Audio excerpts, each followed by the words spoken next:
université ny vodivorony nitroatra ireo mpianatra, raikitra indray ny torabaty sy ny bomba lacrymogène.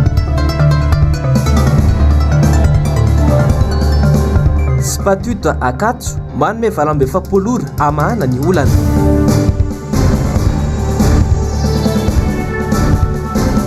Raha Rakinaps tsy tokony ho afabela ny ben'ny tanàna, hoy ny mpanolotsaina TIM.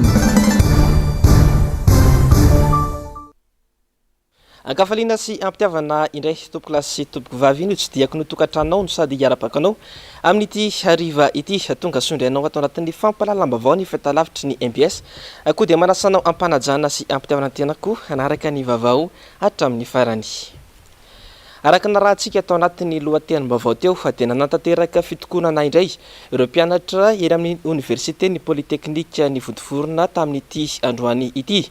Teboka maromaro no anton'izany fihetsiketsehana izay nataon'izy ireo izay ka anisan'izany ny fitakiana ny amoahana ny fampitaovana na ny équipement sy ny vatsim-pianarana 5 volana. Miala ranom-bana tahirinena.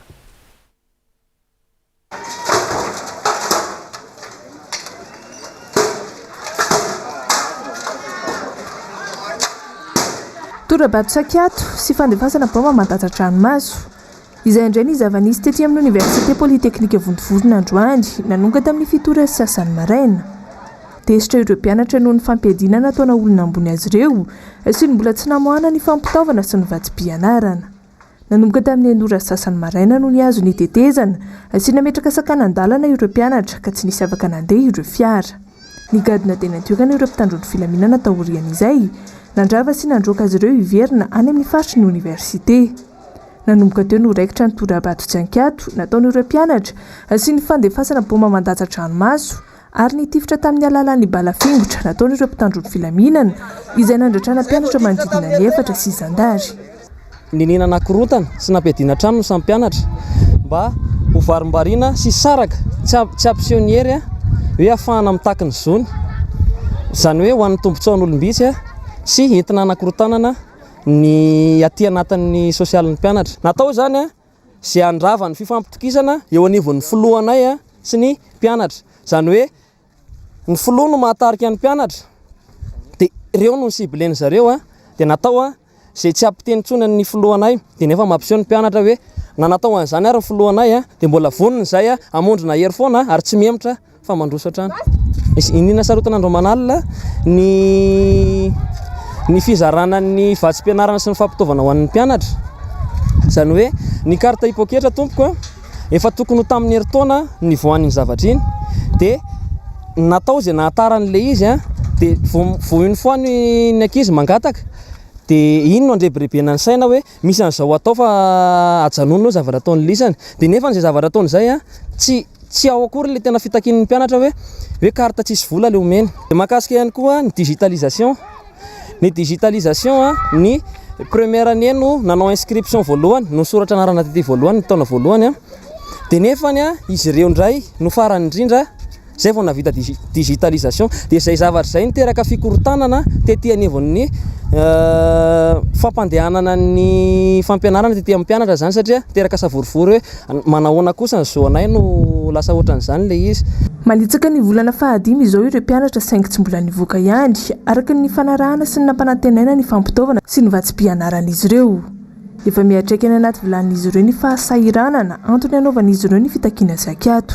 Mangataka izay atsarao ilay fomba fiasa ho amin'ny tompona andraikitra fa miteraka tsy fahatomombanana amin'ny fampianarana sy ny sosialin'ny mpianatra. Mitaky tsy misy atakandro izay hoe avoay ny équipement sy ny bourse anay équipement miampy bourse 5 mois.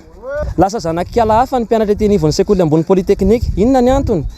Ny any amin'ny université ny Fianaratsoa efa nahazo dia nahoana no aty ny tsy mahazo olon-dehibe ny fanaiky, olon-dehibe ny fanaraka ny mpianatra sy ny tompona andraikitra. Mitaky ny amoahana tsy misy atakandro ireo rolana man'izy ireo no samborina sy noratrain'ny mpitandron'ny filaminana ihany koa ireto mpianatra eny amin'ny université any Vodivorona ireto. Mitaky ny tsaboana ny naman'izy ireo izay naratra mafy noho ny tifitra balafingotra ny antefateny amin'ny masony sy ny sandriny ary ny tongotra ireo namany hafa ihany koa ireto farany. Nambaran'izy ireo fa efa tsy rariny intsony ny zava-misy. Nampiasa olona tsy ao anatin'ny mpitandro filaminana ny mpitandro filaminana tonga ny sambotra anay tao ao anatin'ny herisetra nanaovana an'le fisamborana maratra ny namanay ihany a dia tsy manaiky zahay fa tsaboana ary avoaka tsy misy atakandro ny namanay tsy hoe ny samborana tsotra fotsiny fa efa voasambotra izy a zay vao nitarotaroana ny finoana tsy ilaozan-dromoromo ny sy ampampianakana ambony eto amintsika aiza ny fandraisana andraikitry ny fitondram-panjakana sy ny minisitra tompona andraikitra hovonoana tsy hompitehana mihitsy ve no ho avin'ny tanora malagasy izay nodradradradraina fa ho avin'ny firenena io amin'izay lafim-bavao izay hatrany sy dia manome valamby efapolora ho an'ny tompona andraikitry ny mpiasan'ny oniversité Antananarivo amahana ny olan'izy ireo tamin'ny karama roa volana efa tamin'ny heritaona no mbola tsy nositrahan'izy ireo Kairoso amin'ny fotokonana faobe izy ireo raha tsy voaja izay fempotoana izay hoy ny filohan'ny Spatute resaka tamin'ny avotra Sondrabe sy Mateo Princy androany. Mpiasan'ny oniversité Antananarivo manodidina ny 430 no mbola tsy nisitraka ny tamin'ny karama ny ara-teknikan'izy ireo volana novambra sy desambra hatramin'izao. Efa nisy ny fiaonana tamin'ireo ambaratonga rehetra kanefa mbola tsy misy valiny izany hatramin'izao.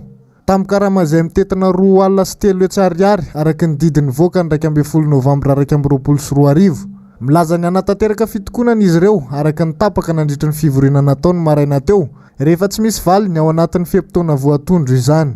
Anao fitokonana faobe aloha zany mpiasan'ny oniversité Antananarivo raha tsy mivoaka ny indemnité de technicité novembre sy décembre. Ny oniversité Antananarivo rehetra mbola tsy nahazo ny anjarany hatramin'izao. Raha efa nahazo ny anjarany ny oniversité hafa fametrahana ny grève ametraka 48 heures zany zay ao anatin'izao. Mitsipaka ny mety ho firosona amin'ny fifidianana ihany koa izy ireo izay ho tanterahana ny 7 aprily ho avy izao satria mahatsiaro voailikilika sy voahitsakitsaka tanteraka.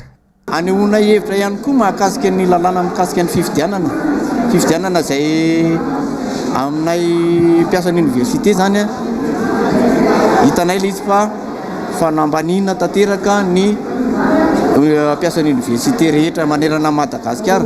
Raha napetraka hoe tokotelo mamasan'andro ny mpampianatra ny mpiasa ny mpianatra ao anivon'ny oniversité amin'izao fotoan'izao zany mitongilana le toko satria le mpiasan'ny oniversité zany natao ary ambany ary saika misedra olona tahaka izao avokoa ireo mpiasa sy mpianatra eto an-drenivohitra indrindrindrindra olana izay tsy voafehin'ny fanjakana sy ireo tompona andraikitra intsony ka mazana miandry fitokonana vao rotitra sy mitady vahaolona tsy maharitra ireo tompona andraikitra. Tsy mahagaga araka izany raha toa ka manao hetsika avokoa ireo mpianatra sy mpiasany amin'ny sehatra maro. Fa efa miatra anaty vilany isa-tokantrano kosa ny fahasaranana amin'izao fotoana izao. Nidina andalambe mihitsy moa ny mponina tao Mahajanga omaly nandritra ny fanamariana ny andron'ny zon'ny mpanjifa etsika nanaran'izy ireo ny fitondram-panjakana mba hamafaranzaingana izany olana izany. Samy mamonjy MPS Mahajanga. Efa milavolefony mitondra saina fotsiny voaka ny Mahajanga amin'izao fotoana izao. Vokatra ny tsy fisina intsony ao an-tokantrano indrindra anaty vilany mihitsy aza. Dia nidina andalambe izy ireo. Nampatsiampitondra famanana andraikitra lehibe izy ireo an'ny vahoaka malagasy izay mifidy azy. Mba jereo izahay fa azavela fotsiny amin'izao. Tsy misy hoanina intsony. Eny fa na dia misy mihitsy ary mivarotena ny sasany noho ny tsy fisiny. Nanambara ihany koa ireto andriambavilanitra ireto izay tompon'ny tokantrano fa mipaka anaty vilany mihitsy ny tsy fisina amin'izao fotoana izao ary miteraka ny ady eo ampivady misy mihitsy aza misaraka mihitsy ankehitriny. Za tena olon-tsotra nataoko miavaka amin'ny endrinamako ny sainako ty mba ilazako fa tena tsisy tanteraka fa tsy ampahany fotsiny ny tsy fisina fa tena loza miatra mihitsy ao an-tokantranoko ny tsy fisina ka miantso vonjy amin'ny mpitondra fanjakana zay tandrify an'izao fangatanay zao mba mahaolana aingana tena faran'izay aingana fa tena efa lalipaka ny fahoriana ary raha ohatra ka tsy mahita vahaolana dia tandindinondoza ny zanaka malagasy amin'ny taom-pianarana ho avy ty satria mety maro ny itsokan-daharana satria tsy araka tsony ny fiainana. Matetika dia lalaoviny mpitondra tamin'izao fotoana izao ny resaka tanora satria hono tanora no avy amin'ny fireneny. Maro ireo tanora izay niroboka tamin'ny fifidianana azy nefa dia manenina amin'izao fotoana izao. Miantso vonjy miantso antso avo izy ireo mba jerena akaiky. Asa atao fitaovana politika intsony izay araka ny nambara fa omeo asa fa maro amin'ny tanora no mangalatra mamaky trano mamono olona mihitsy azy ary mifarana any amin'ny fanasaziana sy mifigadrana tanteraka. Fa maro kosa ny tsy fahatombanana tsapandreo tanora fa sakana tsy hafana manana ho avy mamiratra eo amin'ny sehatry ny fampianarana sy ny tontolon'ny asa eto Madagasikara. Antony azakazan'ireo tanora ano fahalalana sy andrato fianarana any ivelany araka ity fanadihadiana nataony namana mpanao gazety Mialy Ranomana sy Tahirinena ity. Mitady lalana ivoany eto Madagasikara avokoa ny ankamaroan'ireo tanora malagasy ananana ho avy mamiratra. Ankoatra ny tsy fahampian'ny tolotr'asa eto amintsika mantsy, mahatsapy izy ireo fa mihavan-danja sy tony tsy misy vita ny diplôma azo eny amin'ny oniversite eto an-toerana na ny miankina amin'ny fanjakana izany na ny tsy miankina. Zarara mikaramavary masaka tsy araka ny volalany sy ny fianarana noratovina mataona noho izy ireo rehefa mivoaka amin'ny alalam-piofanana iray eto an-toerana. Tsy vitan'izany fa mbola manjaka ihany koa ny kolikoly sy ny kitrano an-trano amin'ny fidikana ho mpiasa-panjakana ka izay zanaky ny mpanambola ihany no mahita mangirana. Antony goavana iray iazakazahana ireo tanora ho any ivelany ihany koa ny fahatsapana fa tsy misy fandrosoana mihitsy eto Madagasikara fa ny fahantrana sy ny fahasahiranana lalina no hita misongadina amin'ny fianatra malagasy noho ny tsy fahaiza-mitantana ny mpitondra. Ilay tamintsika izany efa na dia efa manana diplôma be ary ianao dia ohatran'ny hoe tsy hita izany izay ianarana idirana. Ny raharaham-pirenenantsika konkoa moa efa sady mikorotana ihany dia alohan'ny ankizy misafidy an'ilay hoe any ivelany dia any mantsy somary moramora ihany ny jerevana ny fianarana any. Dia ny asa moa izany efa tonga dia mifanaraka amin'iny ihany. Dia betsaka ny ankizy misafidy an'ilay hoe aloha hiasa any ivelany satria raha ohatran'ny hoe eto ihany izy dia na ambony be ary ny diplômany samy manana ny any fitondrany sy ny lehibe ihany samy manana hoe tiany ianany tiako ampidirina kokoa. Na dia manana diplôma be ary ilay ankizy dia ohatran'ny hoe tsy mandendehany fotsiny manao zavatra tsisy dikany fotsiny dia very fotsiny diplôma sy fianarana ela be ny anarany. Any hitako hoe mora hitana asa sady ny fiainana any mandroso dia mamora tafita rehefa mianatra any. Fa izany hoe ny olana fotsiny rehefa eo amin'ilay toerana ara-bola zany dia tsara ary zany misy hoe fianarana manampy anao mianatra any an-dafy dia mila manaroatra fotsiny. Ny azy zao faniriako zao te ho lasa entrepreneur. Frantsa, États-Unis ary Maurice no tena mahasarika ireo tanora malagasy. Saika ireo ankizy efa nahavita lalam-piofanana tsy latsaky ny 3 taona teto an-toerana no liana no fianarana any ivelany. Ao ireo mianto-tena fa ao ihany koa ireo mahazo bourse navatsy-pianarana. Ny lalam-piofanana mikasika ny tontolo iainana sy ny hôtellerie no anisan'ny mahasarika ireo tanora amin'izany. Marobe ireo ankizy zany no fotsiny efa navita teto dia te hanampy diplôma any ivelany. Mba partirana licence moa zany no tena ankabeazany. Raha jerena ny pourcentage zany kely kokoa ilay tonga dia mandeha vao vita baka fa ho an'ny ankabeazany aty amin'ilay manomboka amin'ny licence zany hoe ilay manomboka licence master doctorat ny tena anisany betsaka mandeha mandrato fianarana any ivelany. Fanampiana n'ilay bagazy efa ananana ny tena anton'ilay izy. Tanterahana Androany Tsirapitso eny Andotapenaka moa ny Salon des études internationales andiany faharoambinifolo izay hanomezana sehatra sy hanampiana ireo tanora te handrato fianarana any ivelany. Fa tsy tokony hijanona hatreo amin'ny fanagadrana ireo tompon'antoka tamin'ny resaka fanodikodinam-bola ny toy ny Raraknapsa hoy ny teo anivon'ny sindikaly mpiasa randrana sindikaly androany. Betsaka mantsy ireo lamina tokony apetraka sy fitakiana tsy mbola voavaly. Ravo Razafamaina Tokira Marla. Nametraka fitoriana teny anivon'ny pôle anti-corruption ho fanohizana ny fanadihadiana eo anivon'ny KNAPS randrana sindikaly.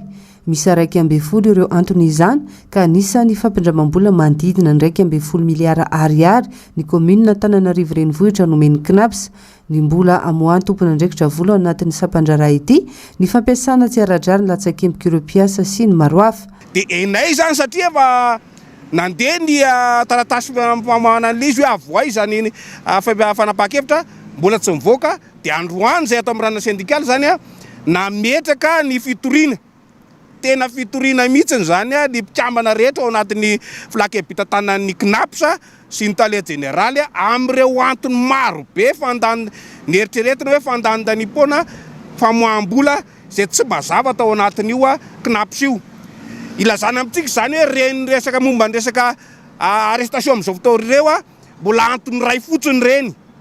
Zay no mahatonga anay zany hoe tsy mijanona fotsiny ao anatin'izay zavatra efa miseho zany ny randrana sindikaly fa tohizana daholo satria mbola be ao anaty mbola resaka varotra natany zany le teo iny fa mbola ao daholo zany reny le hoe hatramin'ny contrat am'le mpanazatra amin'ny baria teo aloha reny moresaka hoe fanaovana fanomezana etsy sy arotsy mazava reny rehetrarehetra zany ao anatiny misy 220 ny antony soratany ao anatin'ilay fitoriana napetraka eny amin'ny pôle anticorruption Androany Tsy vitatrio amin'ny fanagadrana ny tale jeneraly ny lehibe ny filakevim-pitantanana ary olona 3 hafa eo anivon'ny KNAPS eny an-tanimora ny raharaha azo ny fanjakana atao ny manolo tale jeneraly vaovao ary ny nataony teo aloha ihany anefa no mety ho ataony ilay vaovao. Hoe tsy tokony hovarintsika any amin'le hoe nisy fisamborana na fandefasana olona nakany amin'ny ponja tsy zay ny zava-dehibe ao anatin'ity resaka ity fa ny tena zava-dehibe dia ny mikasika n'ilay vola mivoaka. Eo zany le tena zava-dehibe ary zay ny mahatonga anay hoe miandry zay ny ministry ny asa sy ny ministry ny vola efa namoaka décision ve izy mikasika ny hoe fanajanonana avy hatrany ny famoaham-bola rehetra ao amin'ny KNAPS. Zay zany le takina voalohany aloha fa raha ohatra ka nalefa nakany reny nefa le famoaham-bola ato mandeha foana dia tsisy dikany le izy. Miaihany amin'ny mety ho voka-dratsy aoriana kely moa ireo mpandola tsakepoka eny anivony ity sambatra raha ity. Io amin'izay lafim-baovao izay hatrany sady ankoatra ireo olona nidoboka ponja mikasika ny raharaha fanodikodinam-bola eo anivon'ny orinasa KNAPS dia toy hatrany koa takin'ny mpanolo-tsaina tanàna zany avy eo anivon'ny tanàna Antananarivo renivohitra ihany koa ny anaovana fanadihadiana ireo rehetra voakasika ity raharaha ity. Avitra Sondrabe, Mathieu Prince. Tsy tokony hafamaina amin'ny resaka fanodikodinam-bola eo anivon'ny KNAPS io ihany koa ireo rehetra nindram-bola sy nampiasa vola izay nivoaka teo anivon'ny ity orinasa ity hoy ny mpanolo-tsaina ny tanàna eo anivon'ny commune Antananarivo renivohitra.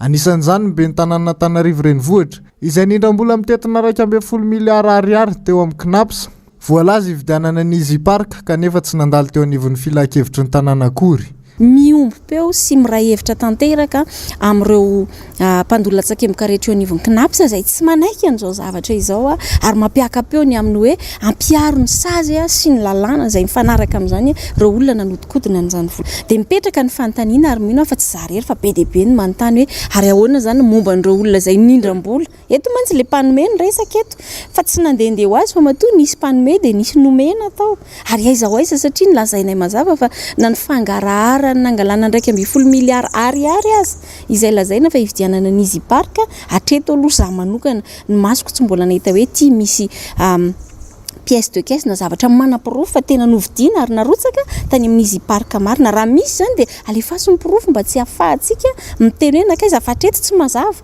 Milaza ny tsy hipetra-potsiny manoloana izao raharaha izao moa ny mpanolo-tsaina voafidy tamin'ny alalana tokotiko Madagasikara raha ny fanazavany hatrany. Tazominay hatrany ny zavatra izay fantenenina teo aloha hoe tsy manaiky ny hanaovana kitoatoa sy akivilivily ny volany tsy manatsiny tahaka izao ary izay rehetra impliqué ao anatin'io na ny mpanome vola na ny nandray vola dia mendrika hanaovana fanadihadiana sy ahazo izay sahaza sy tandrify azy. Ho anay manokana manontany anareo hoe mitory ve nareo mpanolo-tsaina sa manahoana manoloana an'izao efa ndresahana anareo fa tsy nampitaina taminay ngeza ny zavatra any fa efa vaky imasom-bahoaka voagaga ny tena hoe misy an'izao zao dia tsotra be ilay izy hoe raha ny zavatra tokony hitoriana ny be ny tanàna anie ka maro be na ny familiviliana fotsiny ataoko hoe ireo zo tokony hisitrampanolo-tsaina izay lasa toa ataony fitantanan'orinasa ka izay tia ny omena nomena izay tsy tia ny omena tsy omena tahaka anay izay matetika miteny dia hoy aho hoe raha zavatra goavambe ohatran'izany. Ratsaivina ifanlaza ireto mpanolo-tsaina ireto ny sabotsy lasa teo ny amin'ny tokony sy ny fanadihadiana lalina mikasika ity raharaha KNAPS ity ary tsy hanavahana na amin'izana amin'izy izany. Namaly ny fitarain'andreo mpanjifa ny taxi moto androany ny filohan'ny fikambanan'ireo miasa amin'ity taxi moto ity noho ny firongatry ny tsy fandriampahalemana eto andrenivohitra. Ravorazafy mahenina sy toky Ramarola. Manodidina ny 3 isa mahery ireo mivelona amin'ny fanaovana taxi moto ary toeram-piantsonana 200 isa eto andrenivohitra sy ny manodidina no misy azy ireo. Nampitaraina ny mpanjifa nefa tatoato ny afitsika ireo mpisandoka manao ny asa izay manendaka sy mandroba noho ity sehatra ity tsy ao anatin'ny ara-dalàna no mahatonga ny fanararaotana toy izany. Hatreto izany aloha mbola tsy misy ny fanavahana, tsy fantatra hoe izany le tena taxi moto ara-dalàna misehatra manao ny asa tsara fa kosa efa misy eny amin'ny piste zany ireo piste ireo zany dia mifankafantatra daholo ao anatin'izay rehetrarehetra izay nefa eny an-dalana eny misy ny laza fa manao taxi moto nefa tsy ny asan'ny taxi moto ny tena petrany eo fa hanao asa ratsy izy le manao asa ratsy manendaka manao asa ratsy hafa ihany koa. etsenkilany efa nisy ireo atota-taratasy tafapetraka eny amin'ny ambaratonga samihafa mangataka ny anaovana ny asany taxi moto ho toy ny asa ara-dalàna rehetra izy ireo izay nilaza fa vonona ny andohetra asianaraka ny fitsipika rehetra raha toka ekena ny fangatahany efa misy vinavinana zany aloha voalohany indrindra fitsipika fifampifehezana ho an'ny mpisehotra taxi moto rehetrarehetra ao anatin'izany fitsipika izany ny fifanajana sampikambana aloha voalohany indrindra fifanajana ihany koa ny mpandehana ny client eo ihany koa nefa ny fifanajana ny lalàn'ny fifamoivozana eto amintsika indrindra zany hoe mba tsy isina loza ateraky ny taxi moto zay no anton'le fifampivondronana aloha voalohany indrindra eo ihany koa nefa hoe mbola tsy ara-dalàna zay taxi moto mbola tsy afaka mametraka zany hoe inona no anavahana anazy nefa na izana zany le vinavinana azy zay ihany koa dia efa mampafantatra zay hoe ametraka zay numéro matriculation iraisana ho an'ny moto sy ny mpitondra zany hoe mitovy ihany zany zay zavatra ametraka ihany koa zay ny fanavahana ho an'ny moto miasa zany hoe mety ametraka loko arakaraka izay apetraky ny rehefa tonga le fotoana hoe moany any amin'ny tompon'andraikitra an'izay asa ao ara-dalàna zay dia ametraka loko eo ihany koa ny logo iraisana dia eo ihany koa ny gilet iraisana ho an'ny mpisehatra taxi moto rehetrarehetra. Misy ny fanangonana ny anaran'ireo maniry ny hiditra rehetra ao anatin'ny fikambanana taxi moto ity asa ity izay tsy ivona faniforina atao anatin'ny fiboana noho ny fahaverezana asa marobe sy fikatonana orinasa ny famoronana asa ho azy ireo avy amin'ny fanjakana izay tsy antenaina olana mipetraka nefa apetsaka amin'ireo fiarakaretsaka no mitaraina fa lasa ny taxi moto ny mpanjifany. Fa tsy adin'ireo malagasy mpiray-tanindrazana ny fanampiana ny havana any Atsimo-Nosy izay hiara-ny kere amin'izao fotoana izao. Tsy ela no nilaza ny mahasovoan'ny Etazonia fa mampahonena tokoa ny zava-misy any an-toerana amin'izao fotoana izao. Ny fanjakana malagasy tsy nametraka izany olona ara-pahamiana ary nanodina ny vola fanampiana avitra Sondrabe Mateo Prince. Tsy mitsahatra ny fanampiana ireo niara-ny kere any amin'ny faritra Atsimo andrefan'ny Nosy iny. Tsy rehefa eo intsony ny fanjakana malagasy izay nitsehoseho nahavita ary havan'ny olany kere any Atsimo-Nosy kanjo nataon'ny fitediavam-bola ihany ireo mpiray-tanindrazana. Azo ny fanampiana tsy hita intsony raha fanjakana izay samy nahita ny rehetra fa nidina tany fotony ary nanao atrika asa lehibe. Hosetrin'izany betsaka ny mponina no niondrana ary niala tamin'ny toeram-ponenany mihitsy aza. Tsy nahazo fanampiana akory ary voamaika aza ny amafy ny kere. Na eo amin'ny lafiny ara-pambolena tsy misy ny fotodrafitrasa nataon'ny fanjakana ary manampitrotraka ny faratsian-dalana. Ireo mpiray-tanindrazana manana fahefana sy fikambanana namana hafa ny ivelany sisa no mba miatra ny any Atsimo. Zany loatra le ny faritra Atsimo dia any ambanivohitra ny 45 km, 10 km, 17 km eo amin'ny ampolony eo le fokotany. Ny maina ny tany dia tsy misy ny vokatra satria any 1000 km, any amin'ny kilometra maro any vao mahita rano na miandry orana nefa tsisy orana mihitsy. Tena mampalahelo fa tsisy izay tsy sahirana fa tena sahirana fa ny vahaolana dia lalana vitahina ny lalana dia mandeha ho azy ny rehetra. Tokantrano manodidina ny 700 avy amin'ny distrika Nampanino ny sitraka ireo fanampiana. Nisy ihany koa ny fanomezana tosika ara-pitaovana ho an'ireo mpianatra sahirana teto Antananarivo, Vatomandry ary Amboditavolo izay notoloran'ny fikambanana roa avy eto Antananarivo sy fikambanana Pila Ravinahitra avy ao Frantsa. Ny vaovao tapatapany sady lehilahy iray tokony ho 27 taona no maty an-drano tao Ambatolaona distrikany Manjakandriana Omaly. Raha ny loharanom-baovao dia niampita rano andeha ho an'ny Andrinarivo mangy fianakaviana marary no nialan'izy telo lahy tao an-tokantranony. Nandeha lakana moa izy ireo ka rehefa tonga tena ampovoan-drano teny dia nilentika ny vodin'ilay lakana ka dia rendrika avy hatrany. Tsy avitra intsony ny lehilahy iray 27 taona ny roa hafa kosa tafavoaka Somatsara ary androany maraina moa fantatra voahita teo amoron-drano ilay razana. Fa mbola anjakany tsy fandriam-pahalemana tanteraka ny ao amin'ny distrika ny Arivonimamy amin'izao fotoana izao mirongatra ny alatromby sy ny biby fiompy amin'ireo komuna manodidina. Ho an'ny Omaly dia omby sarety miisa roa indray no lasa ny dahalo tao fiantsonana fokotany fonenana komuna ny Meritsaatosika. Niezaka nanaradiany fokon'olona saingy dia efa fatonomby efa voarasarasa no hita teny Antsaha izany. Tsy mitsahatra ny manao antsoavo amin'ny tompon'andraikitra moa ny mponina ao amin'ny distrika ny Arivomamy amin'izao fotoana izao manoloana izay trangana tsy fandriam-pahalemana izay. Lafomba vaon'ny kolotsaina dia ho tanterahana anio alina ny Porto Rico ny fifidianana izay mpanjaka vavy ny antsarantare maneran-tany na ny Miss Monde 2024 Nelly Anjaratiana voafantina ao anatin'ny 71 amin'ity fifaninanana ity. Izany no solotenantsika malagasy ny 12 Desambra 2024 no kasaina atao ny famaranana asaigna nanapa-kevitra ny mpiarakara ny any amitra izany ho amin'ny 12 Martsa satria efa maro ireo kandida avoan'ny Covid-19. Anio amin'ny 3 ora maraina eto Madagasikara no atao izay seho famaranana ny Miss World 2024 izay andrasana araka izany ny vokatry ity fifaninanana ity.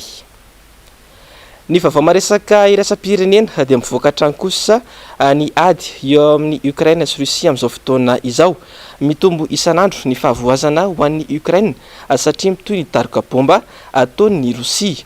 Tonga ny fampiresaka tamin'ny filoha Ukrainiana ary nanamafy ny fanohanany any Ukraine kosa ireo firenena sasany ao anatin'ny OTAN. Njavan-dre mahefa sy Andry Rakoto Malala. Tafiakatra telo tapitrisa ireo olona nitsoaka tao Ukraine tamin'izay nanafian'ny Rosia ny Ukraine izay raha nitatitra navoaka no aina io. Ny antsasa manila ny isa io dia zaza avokoa fohiatrany ny fanazavana ary misy amin'izy ireo no tsy miaraka amin'ny ray aman-dreniny intsony. Ao Poloina avokoa no mitoby ireo mpitsoponenana ireo raha toka mamonjy ny tany ny aviany kosa ireo mpilaravinahitra tao Ukraine. Hatramin'ny androany mbola nitony ny daroka bomba nataon'ny tafika Rosiana. Trano lehibe misy roa no voazera bomba tao andrefan'ny Kiev ary olona roa no fantatra fa namony enina nandritra izany. Mbola tsy fantatra ihany koa nisandreo naratra sy tsy hita popoka saingy raha ny fanazavan'ny lehibe ny sampana vonjy-taitra tao Ukraine dia ny tanàna Kharkiv no lasibatry ny zera bomba nataon'ny tafika Rosiana omaly alina. Dia tsy ankilany tonga nitsidika ary ny fampiresaka tamin'ny filoha Ukrainiana Volodymyr Zelensky tao Kiev, ny Premier Ministre Polonais, ny Premier Ministre Tchèque ary ny Premier Ministre Slovène. Nandritra izany no nanomezan'ny filoha Zelensky ny vaovao farany momba ny zava-misy any an-toerana. Nambarany ihany koa fa afaka mivoaka mpandresy amin'ny ady isika raha toka mifanampy sy mifanohana. Namaly izany ny Premier Ministre Polonais ary nanambara fa tsy hamela irera ny Ukraine manoloana izao ady hatrehany izao. Raha ny loharambavao hatrany dia mety hisy ny fionana eo amin'ireto filoham-panjakana ireto miaraka amin'ny Rosia androany alarobia ka andrasana ny tony vaovao.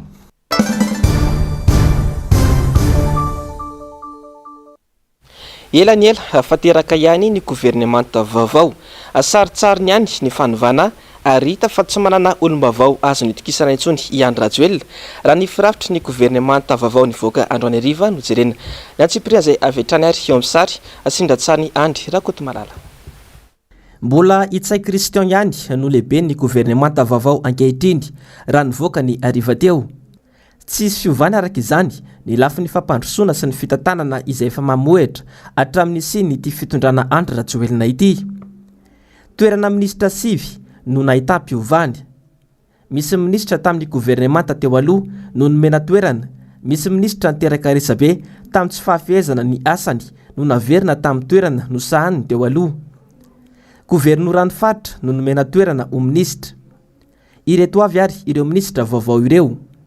Ministra ny Rarambahiny Richard Randriamandranto, ministra ny fitsarana François Rakotozafi, ministra ny fanajarinan-tany Pierre Holder Raolmiasy, ministra ny atitany Tokely Justin, ministra ny tanora sy ny fanatanjahantena Tinuka Roberto, ministra ny rano Fidiniavy Ravokatra, ministra ny arena Kibontany Olivier Rakotomalala, ministra ny tontolo iainana Viba Orléa.